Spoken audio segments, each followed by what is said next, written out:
हमने कितनी डिबेट्स की हैं आतंकवाद को लेकर। पूरी दुनिया जानती है कि पाकिस्तान में आतंकवाद किस तरह से सालों साल दशकों पनपता रहा है, आज भी है। और इसीलिए वहां ना कोई सिक्योरिटी क्लियरेंस ना होना यानी कि एक फ्री ग्रीन सिग्नल है कर्नल सिंह आतंकियों के लिए, एक ग्रीन सिग्नल है बांग्लादेश एंटर करने का। और इसका मतलब क्या है, ये भारत के लिए एक थ्रेट है, इसीलिए मैं आज ये डिबेट कर रही हूं। वरना ये दरवाजे खोलें दरवाजे बंद करें उससे कोई फर्क हमें पड़ता नहीं है colonel Singh. I am very clear on that. Colonel Singh देखिए, जय हिंद, नमस्कार। सबसे बड़ी बात यह है कि आपके रिलेशन बांग्लादेश के पाकिस्तान के साथ क्या है उससे हमारा कोई कंसर्न एग्जैक्टली। लेकिन जो अभी श्रीमान साहब ने कहा है, या तो वो अवेयर नहीं है, या मैं उन्हीं की लैंग्वेज में बोल दूंगा कि गलत बोल रहे हैं, या वो शायद पैदा नहीं हुए थे इसलिए उन्हें पता नहीं है। मैं भी जनरल बख्शी की तरह सेकेंड जनरेशन के पॉइंट ऑफ व्यू से एक तरह से मेरे फादर चश्मदीद गवाह थे और उस समय वो हमें बताते थे कि क्या हो रहा था, किस वजह से इंडियन आर्मी को गुस्सा आ रहा था, क्योंकि हम औरतों की इज्जत करते हैं, पूजते हैं।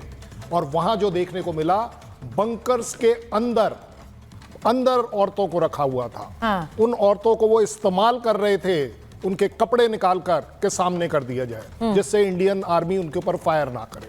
इस तरह की शर्मनाक घटना को एक तरीके से हमने, इंडिया का सपोर्ट था पूरी तरह कि बांग्लादेश आज़ाद होना चाहिए। क्योंकि अगर ये श्रीमान जी सही कह रहे हैं कि बहुत अच्छे रिलेशन थे, तो मुझे एक बात बताइए, ये आपके यहाँ पर पहली बार एक कमर्शियल शिप क्यों आई है 40 साल बाद? 40 साल से रिलेशन अच्छे थे, कोई बात नहीं। 25,000 टन आप शुगर ले रहे हैं जो अगले महीने तक आपके पास पहुंचेगी, पिछले 20 साल में क्यों नहीं ली?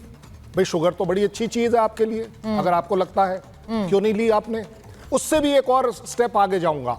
आज सवेरे, क्योंकि अब मैं आपको प्रूव कर रहा हूं कि किस तरीके से आप पाकिस्तान के नजदीक नहीं जा रहे हैं, कुछ और कर रहे हो। आज सवेरे आपकी जो बॉर्डर फोर्स है बांग्लादेश की, वो नदी क्रॉस कर कर हमारे यहाँ मंदिर जो बन रहा था उसका गेट रोकने के लिए क्यों आई थी? वो रिजॉल्व हो गया, वो अलग बात है।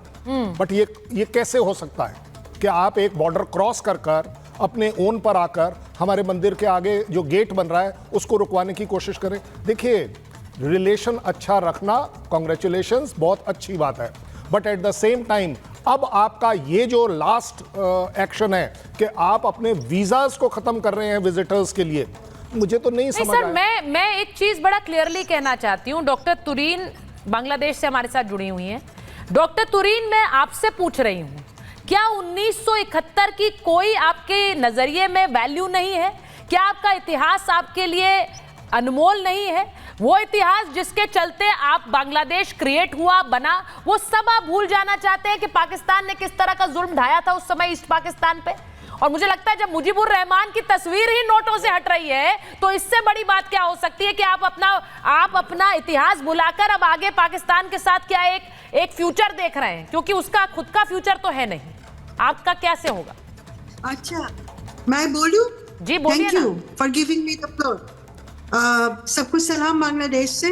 पहली मैं 4 चीज बोलना चाहती हूँ छोटे करके। पहले आप जो क्वेश्चन किया है कि बांग्लादेश को 1971 कोई मायना रखता है कि नहीं? ऑफ कोर्स रखता है। अब हम बहुत टफ टाइम से गुजर रहे हैं बांग्लादेश में, वैसे हम जूझ रहे हैं अपने प्रॉब्लमों से, लेकिन 71 को भूल के हम नहीं रह सकते, ये पहली बात है। अब दूसरी बात, इसी साथ जो बात मुझे कहना है कि देखिए 71 की जो बात है, पाकिस्तान के साथ जो हमारी रिश्ता तब बना, जैसे जिस तरीके से हेट्रेड में उधर आया, लेकिन डिप्लोमेटिक तरफ से आपको ये याद रखना है, हम ग्लोबल एक वर्ल्ड पे रहते हैं। We have to follow the international standards and of course सब कुछ हमें मानना पड़ता है। देखिए, ब्रिटिश जब हम लोग को इंडिया पाकिस्तान बना दिया, 2 अलग कंट्री कर दिया, इंडिया ने क्या ब्रिटिश के साथ रिश्ता तोड़ दिया?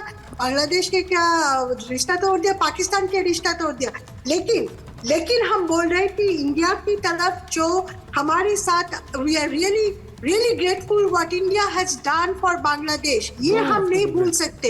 ये है हिस्टोरिकल रियलिटी। छोड़ के हम आगे चलेंगे तो मुश्किल है। दूसरी बात है, आपने आतंकवादी की जो क्वेश्चन पूछा, आतंकवादी ये सिर्फ इंडिया के लिए प्रॉब्लम है, हमारे लिए नहीं है। मैम लग नहीं रहा है कि आपके लिए है।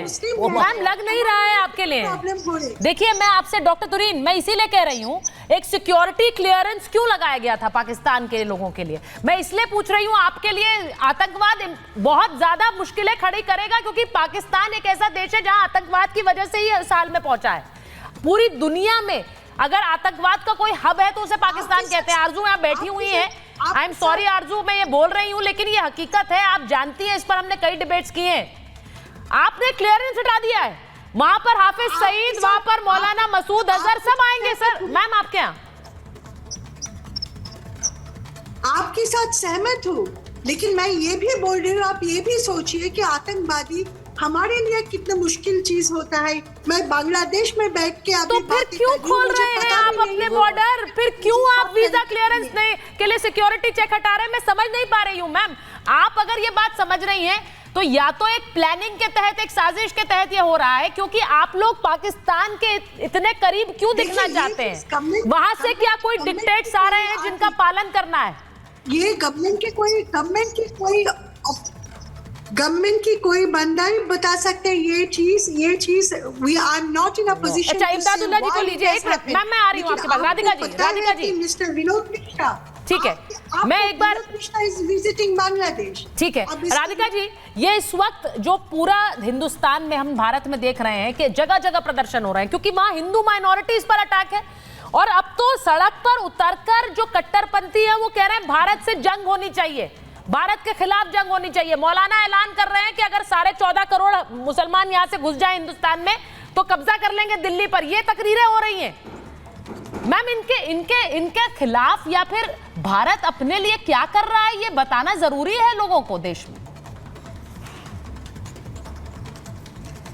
देखिए, सबसे पहली बात, बांग्लादेश को अपने इतिहास याद रखने की ज़रूरत है कि 1971 में क्या हुआ था, क्यों उनको पाकिस्तान से आज़ादी दिलवाई गई थी, क्यों इंडिया ने उनकी मदद करी। और बांग्लादेश को ये भी समझना चाहिए कि कुछ समय पहले तक वो पाकिस्तान से बहुत ज़्यादा अच्छे हालात में थे, चाहे उनकी इकॉनमी थी, चाहे वहाँ पे सेफ्टी के इश्यूज़ थे, चाहे वहाँ पे महिलाओं की स्थिति थी, आम इंसान की स्थिति थी।